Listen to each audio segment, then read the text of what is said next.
গতকাল অফিস থেকে ফেরার সময় শুনি চিরসখা ওয়ান মানে আমার যে ফ্ল্যাটটা সেই ফ্ল্যাটে পাম্প খারাপ হয়ে গেছে, তাই জল উঠছে না।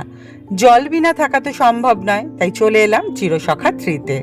গতকাল রাতটা এখানেই ছিলাম, তাই সকালটা আজকে শুরু হলো এখান থেকেই। তোমাদের সকলকে জানাই সুপ্রভাত। এই ফ্ল্যাটের এই বেডরুমটা পূর্ব দিকে, যে কারণে সূর্যের আভা থেকে শুরু করে সূর্যের জোরালো আলো সবটাই এসে প্রথম পড়ে এই ঘরে। দেখতে বেশ লাগে। আর জানালা খোলার সঙ্গে সঙ্গেই গুট্টু চলে এলো ওর প্রিয় জায়গায়। আমিও এদিকে করে নিলাম একটুখানি চা।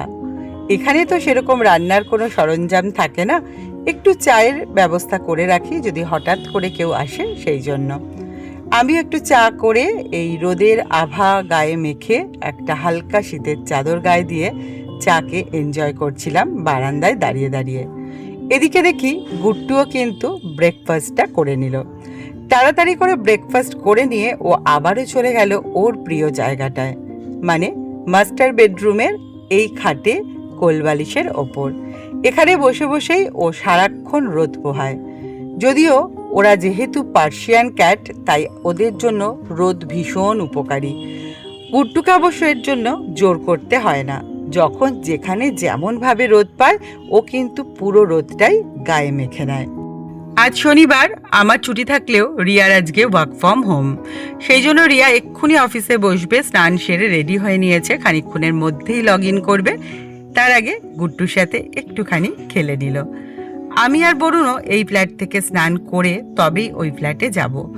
আজকে মিস্ত্রি আসার কথা আছে ওই ফ্ল্যাটে, কিন্তু কখন আসবে কখন জল পাবো তার তো ঠিক নেই, তাই স্নানটা সেরেই যাব। আমাদের গুট্টু কিন্তু খুব হেলথ কনসাস। দেখো ব্যায়াম করে নিচ্ছে, দেখেছো? কোনো রকম কিন্তু ওর অসুবিধা নেই। সে যাই করুক রোদের কাছে বসেই কিন্তু ও ওর সমস্ত কাজ করে।